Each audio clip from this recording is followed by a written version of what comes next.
Assalamualaikum warahmatullahi wabarakatuh. Waalaikumsalam warahmatullahi wabarakatuh.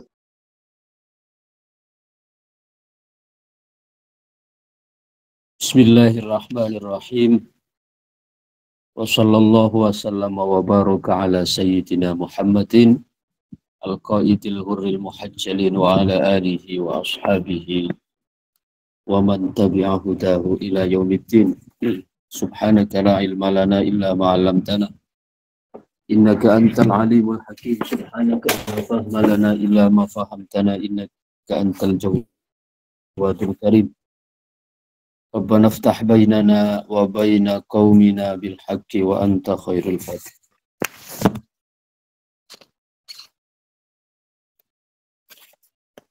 Alhamdulillah,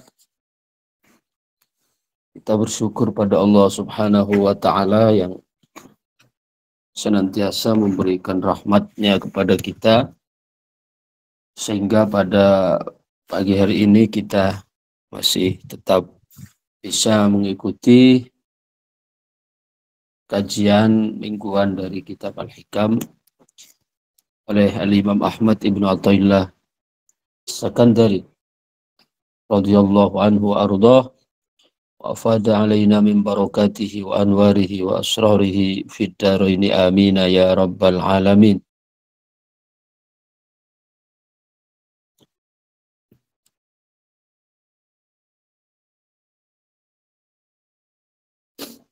Pada pertemuan minggu yang lalu, pembahasan kita sampai pada hikam 18, ihalatukal a'mala ala wujudil faraghi min ru'unatin nafsi.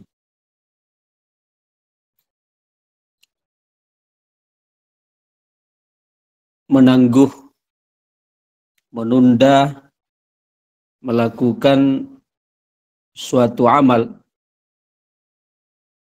kepada waktu longgar, itu merupakan salah satu dari tipu daya atau rayuan hawa nafsu. Kesimpulannya adalah kenapa Ibnu Athaillah menyampaikan orang yang menangguh melakukan amal,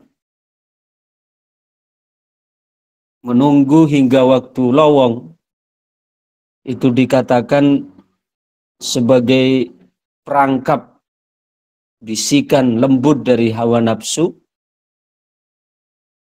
karena dalam menangguhkan melakukan amal di saat ini itu ada 3 spekulasi. Pertama adalah waktu selanjutnya yang akan kita hadapi itu belum tentu akan semakin longgar. Ya. Bahkan kadang-kadang waktu setelahnya itu akan semakin sibuk. Waktu setelahnya akan semakin repot, akan semakin sempit.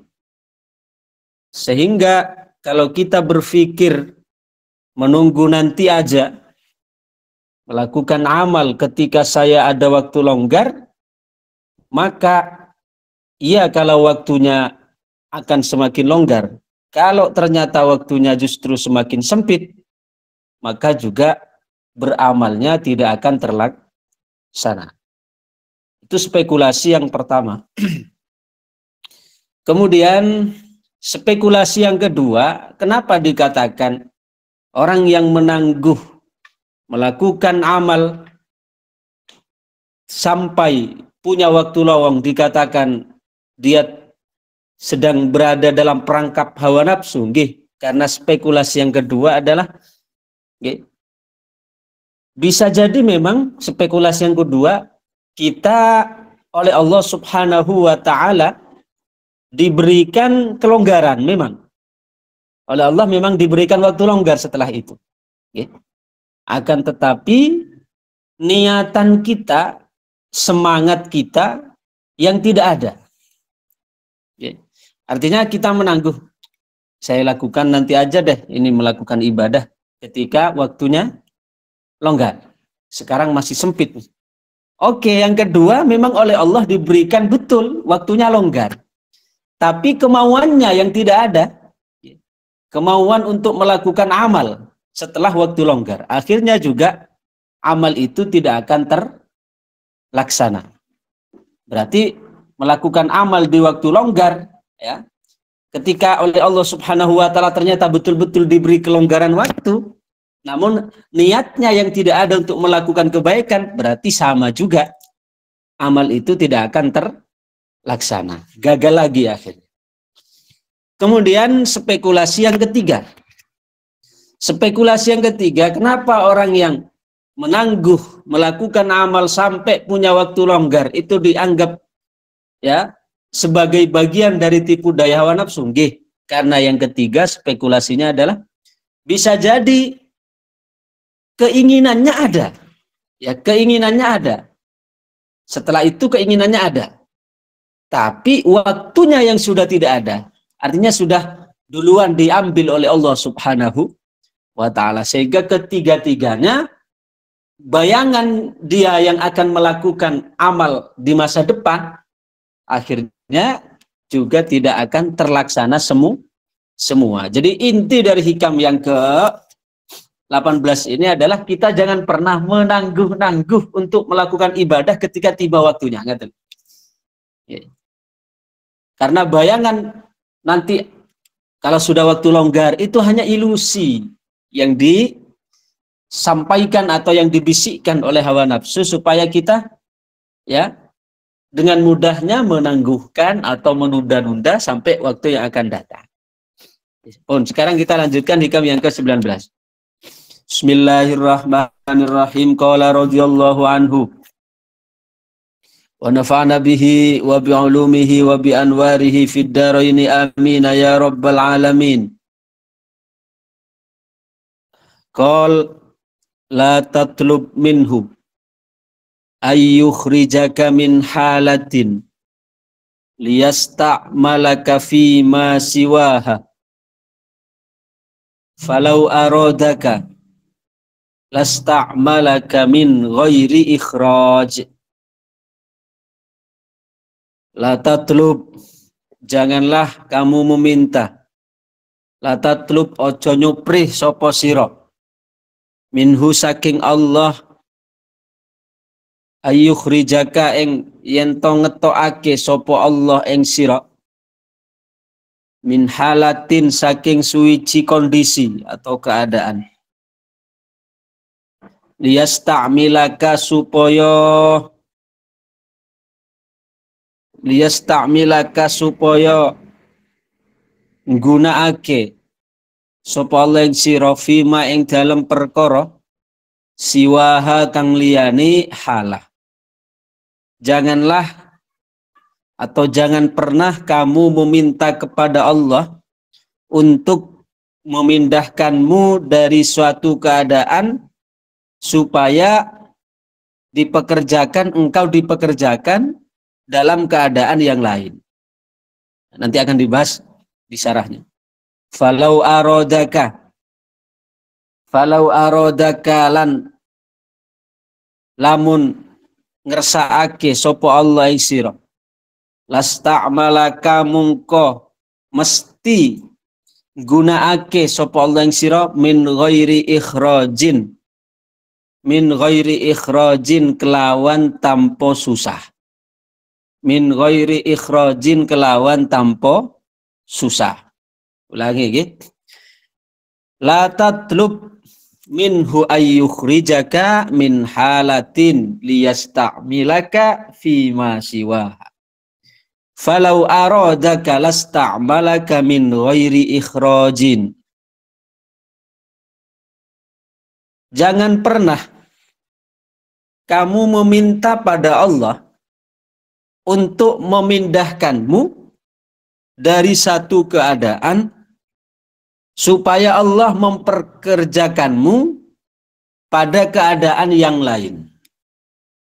Artinya, kalau kita sekarang misal kita oleh Allah Subhanahu wa Ta'ala diposisikan sebagai guru misalnya, diposisikan sebagai guru, maka jangan pernah kita meminta kepada Allah supaya kita dipindahkan oleh Allah dari tugas kita yang Allah posisikan sekarang sebagai guru kepada profesi yang lain. Oke. Ini yang dimaksud la tatlub minhu ayyukhrijaka min halatin liyasta'milaka fima siwaha. Janganlah kamu meminta kepada Allah agar Allah mengeluarkanmu dari posisimu yang kau tekuni hari ini supaya engkau dipekerjakan oleh Allah di pekerjaan yang lain, di bidang yang lain. Karena falau aradaka, seandainya Allah memang menghendaki kamu untuk berpindah ke posisi lain, maka Allah Subhanahu wa Ta'ala akan mempekerjakanmu, akan mengeluarkanmu dengan begitu mudah. Ini sebenarnya masih nyambung dengan dua hikam sebelumnya, okay? Yang hikam yang ke-17, yang 2 minggu yang lalu itu, yaitu mata roka minal jahli syai'an, ya, tidak ada yang tersisa dari kebodohan, ya, melebihi keinginan untuk terjadinya sesuatu, menghendaki untuk terjadi sesuatu di waktu yang Allah belum menghendaki. Itu adalah merupakan satu bentuk kebodohan. Maka di hikam ke-19 ini sebenarnya sebagai nyambungnya ke hikam 17. Mungkin panjenengan bertanya, loh Bah, ini kok kenapa seolah-olah antara yang dibahas pembahasan 2 minggu yang lalu kok baru nyambung sekarang lagi, kok tidak nyambung dengan bahasan yang 18 yang minggu lalu? Karena hikam ini Ibnu Athaillah Sakandari hanya menuliskan saja, belum ditabwib, belum diberikan bab-bab secara khusus. Maka kita dituntut untuk bagaimana bisa ibarat pernak-pernik yang disebar itu kita bisa merangkai, ya, untuk membentuk satu kesatuan yang utuh dan indah. Baik. La tatlub minhu ayyukhrijaka min halatin. Janganlah kamu meminta pada Allah untuk mengeluarkanmu dari satu kondisi. Ya, kondisi kita dalam pekerjaan, misalnya kita sebagai kita bekerja di sebuah perusahaan. Kalau di dalam pekerjaan itu ternyata kita sudah dapat untuk mengerjakan apa yang menjadi kewajiban kita sebagai hamba, walaupun misalnya gajinya ya tidak begitu besar, maka mimbabil adab, di antara adabnya jangan dulu kita kemudian meminta pada Allah supaya memindahkan kita dari kondisi itu. Ya. Karena apa? Seandainya Allah Subhanahu wa Ta'ala falau aradaka, kalau Allah menghendaki kamu untuk memindahkanmu dari kondisi yang engkau sekarang ada di dalamnya, Allah akan memberimu jalan dengan mudah. Akan dimudahkan oleh Allah jalannya. Okay? Akan dimudahkan oleh Allah jalan. Jika Allah Subhanahu wa Ta'ala menghendaki kamu untuk keluar dari tempat itu. Baik, sekarang kita lihat syarahnya. La tatlub minhu ayyukhrijaka min halatin. Janganlah kamu meminta pada Allah untuk mengeluarkanmu dari satu keadaan dunyawiyatin, yang bersifat dunyawiyah, kasinaatin, seperti kita berada di sebuah pabrik misalnya. Artinya kita bekerja lah. Kita bekerja di sebuah perusahaan. Ya.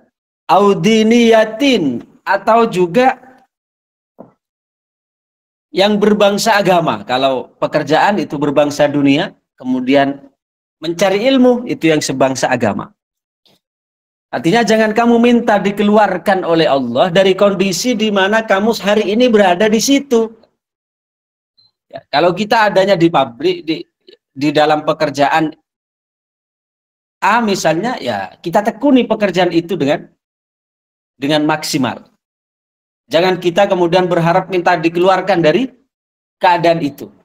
Itu dalam bab pekerjaan. Dalam bab mencari ilmu contohnya sama. Kalau kita oleh Allah sekarang masih diposisikan sebagai thalabul ilm, ya, diposisikan sebagai pelajar, ya maka kita maksimalkan tugas kita sebagai pelajar. Ya, jangan kemudian kita meminta berharap-harap supaya cepat ya dikeluarkan dari bangku belajarnya. Itu mimbab qillatul adab. Merupakan salah satu bentuk dari ya kurang beradab kepada Allah Subhanahu wa taala. Liyasta'milaka fima siwaha, untuk Allah menggunakanmu, artinya memposisikanmu di posisi selain keadaan kamu sekarang ini.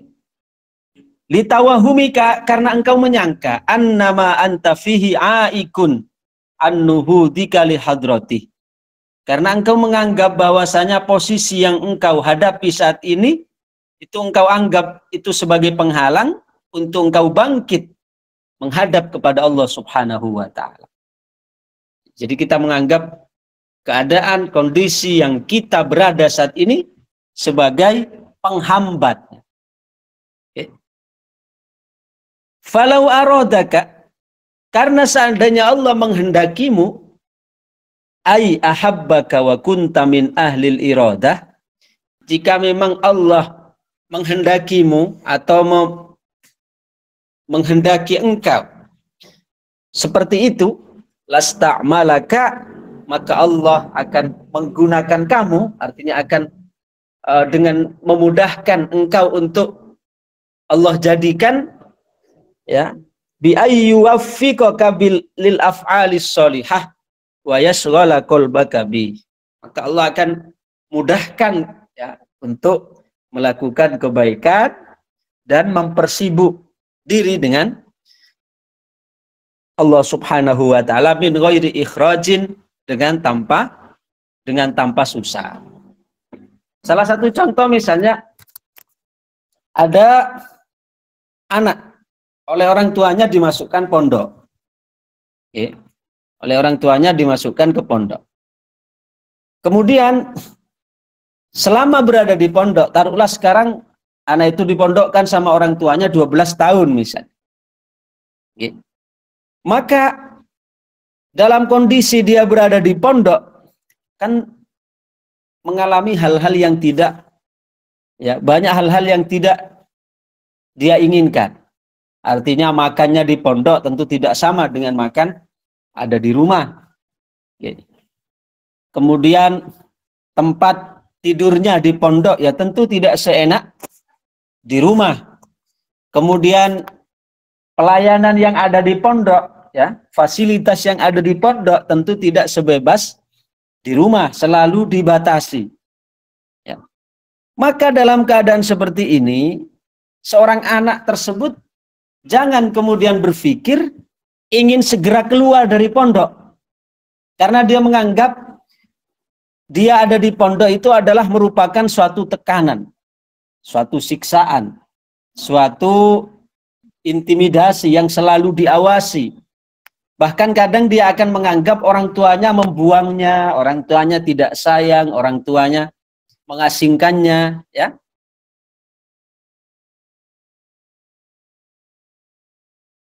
Kemudian harus ngurus sendiri. Padahal sebenarnya bukan berarti orang tua yang menyimpan atau yang menitipkan kita ke pondok karena orang tua tega, karena orang tua tidak sayang, karena orang tua membuang, boten. Ya. Itu adalah justru merupakan bentuk kasih sayang orang tua supaya kita belajar lebih banyak dengan kemandirian, dengan ketelatenan, dengan dengan keuletan, yang mana itu tidak didapatkan ketika ada di rumah. Sama juga begitu.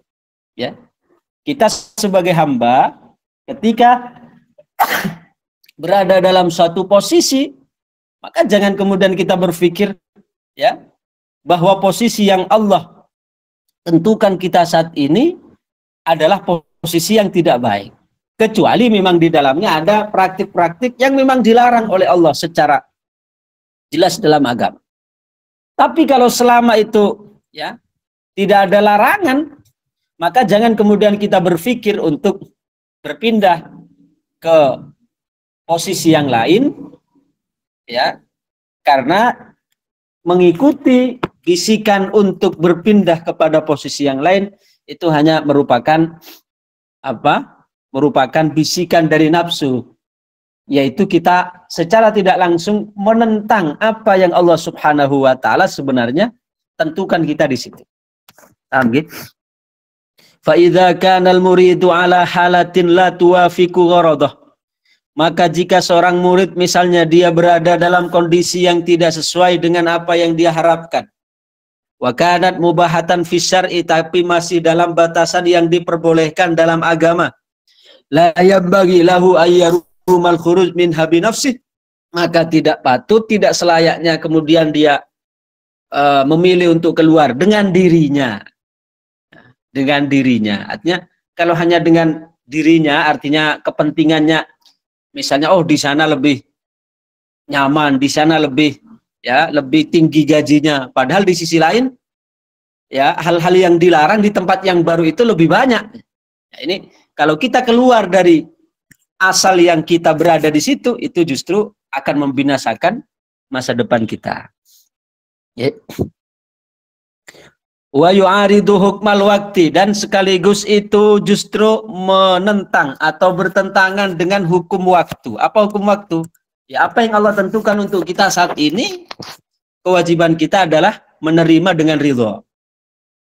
Sedangkan kalau kita berpindah di situ, maka terkesan kita menentang apa yang menjadi ketetapan Allah, berarti kita tidak ridho.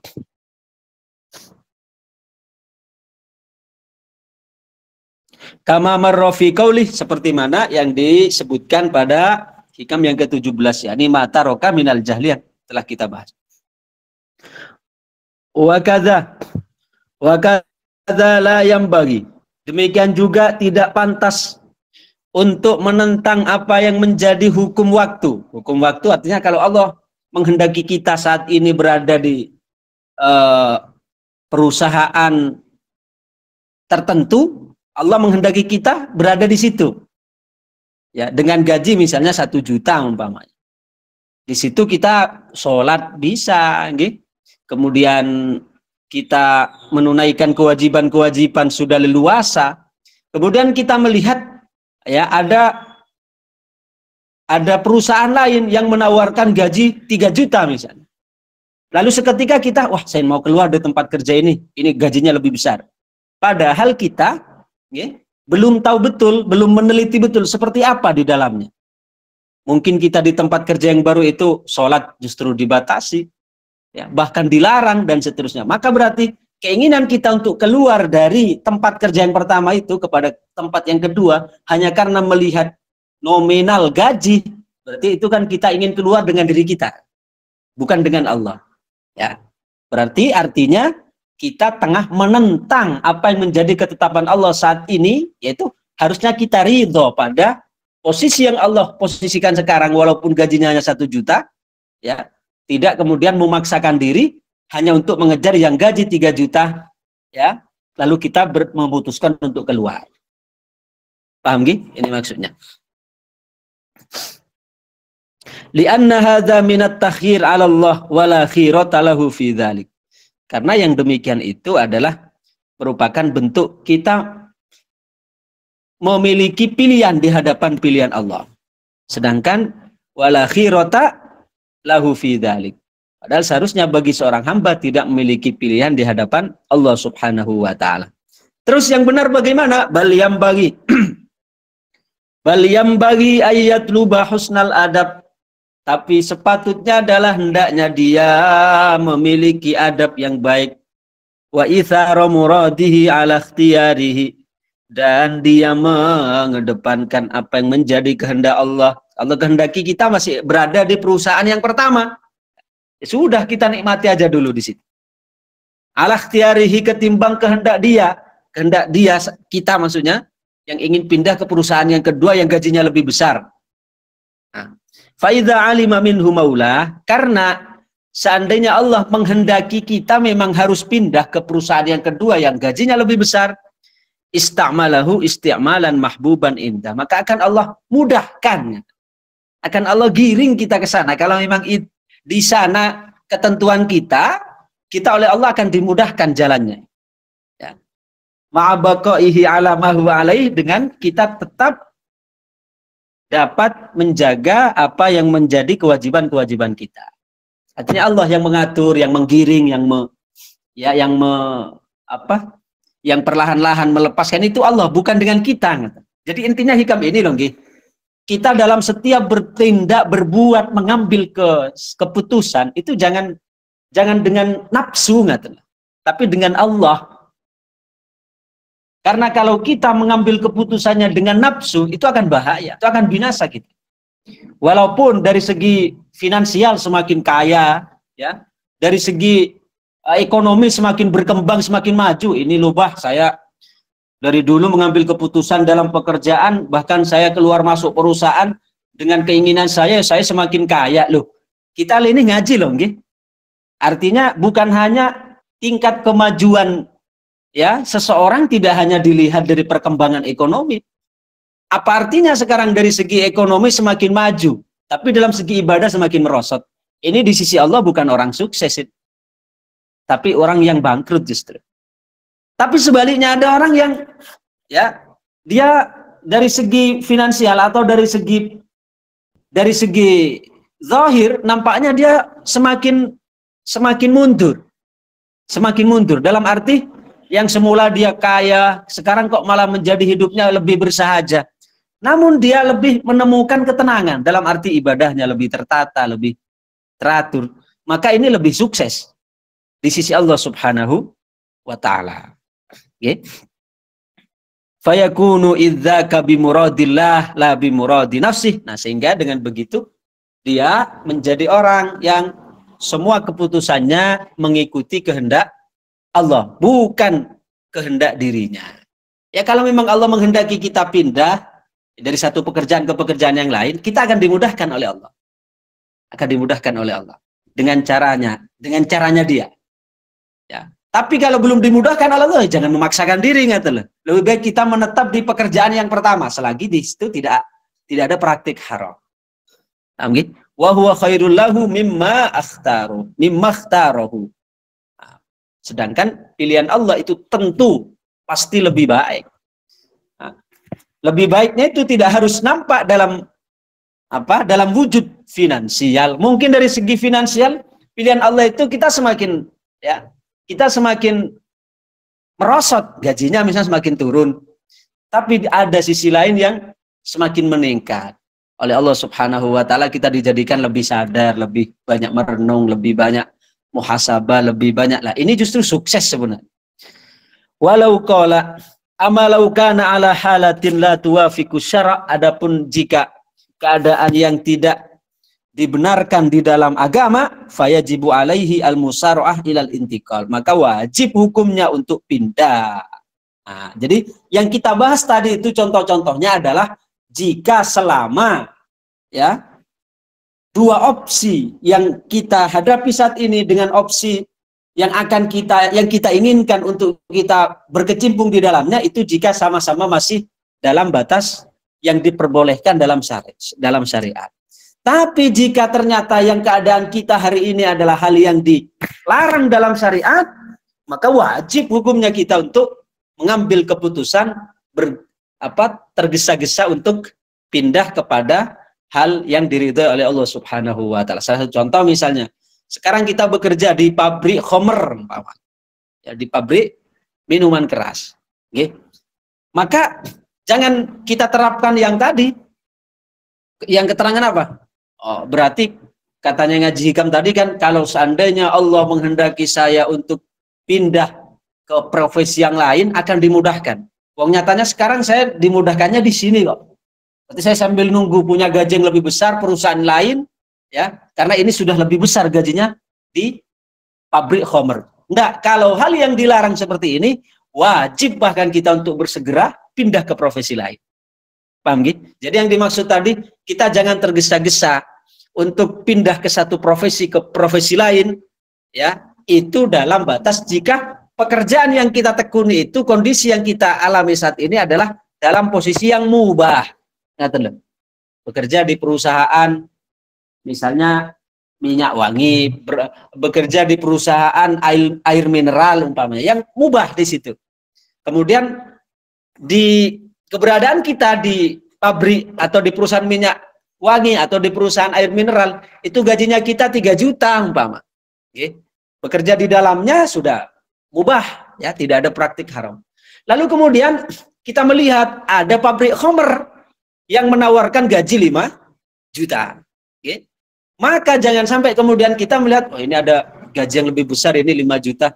Lebih baik saya tinggalkan bekerja di pabrik air mineral ini, ya, yang gajinya hanya 3 juta, lebih baik saya pindah kepada yang gaji 5 juta ini, yaitu pabrik Homer. Ini jangan. Ini jangan. Oke. Apalagi dari halal ke haram. Dari halal sama-sama halal saja jangan. Adabnya begitu. Ya. Kalau kita ingin pindah dengan diri kita sendiri.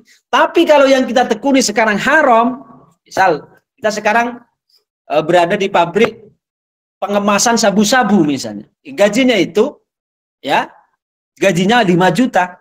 Lalu kemudian kita ingin bertahan di situ. Wah, saya enggak apa-apa deh. 5 juta, ya. Saya enggak apa-apa, bersabar dulu. Ya, bekerja di pabrik ini sampai nanti Allah Subhanahu wa taala menunjukkan kepada saya jalan yang lebih mudah untuk mendapatkan pekerjaan selanjutnya. Ini enggak boleh. Kalau yang haram seperti ini, wajib hukumnya kita bersegera untuk pindah. Okay.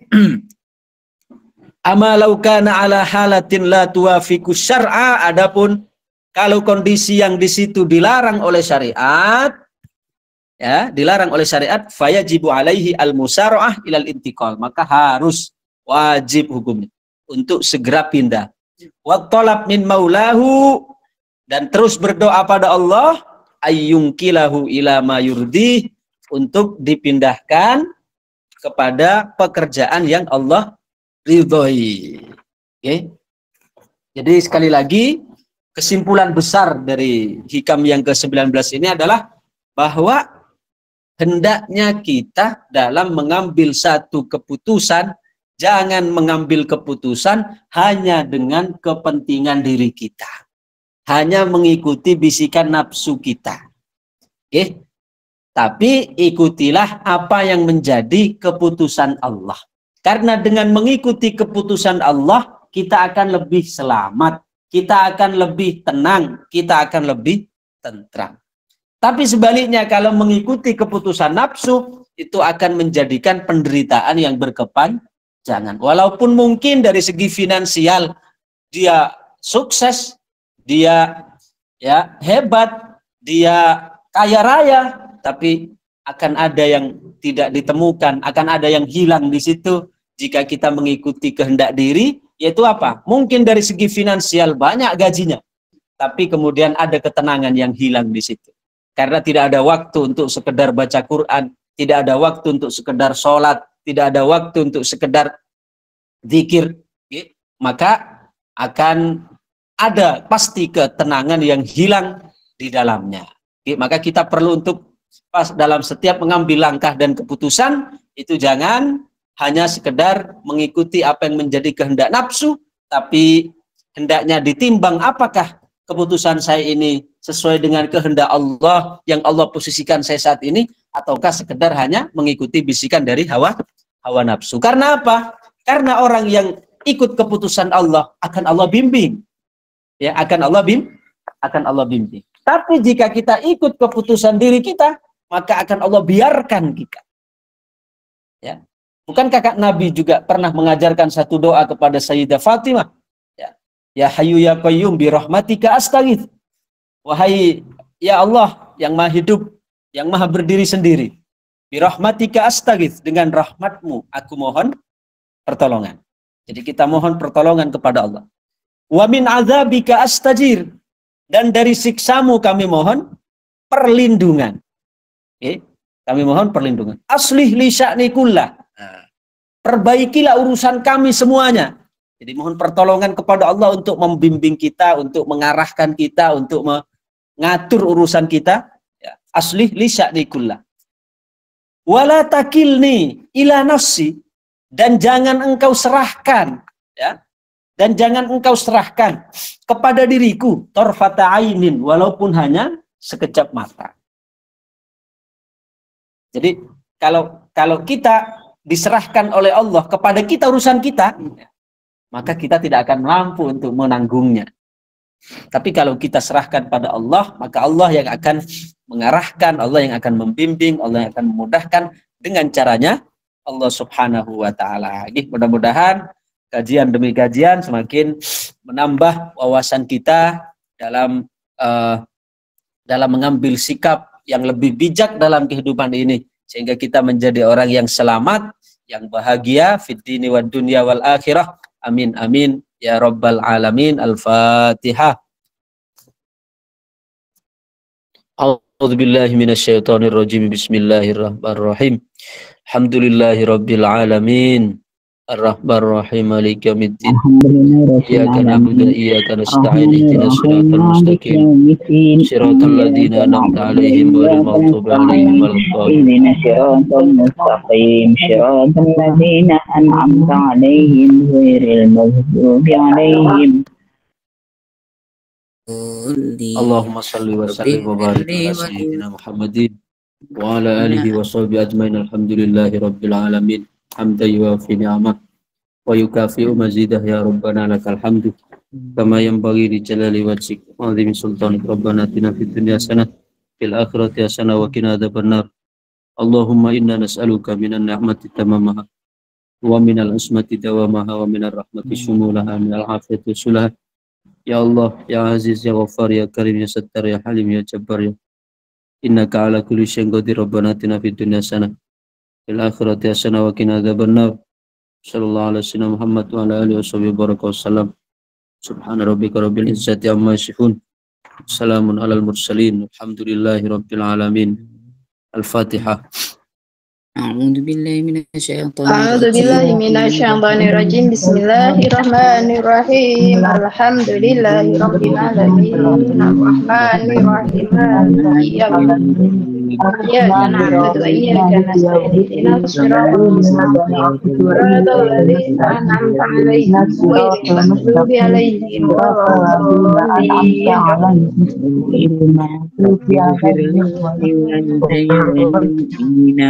Amin ya rabbal alamin. Assalamualaikum warahmatullahi wabarakatuh. Waalaikumsalam warahmatullahi wabarakatuh. Waalaikumsalam warahmatullahi wabarakatuh.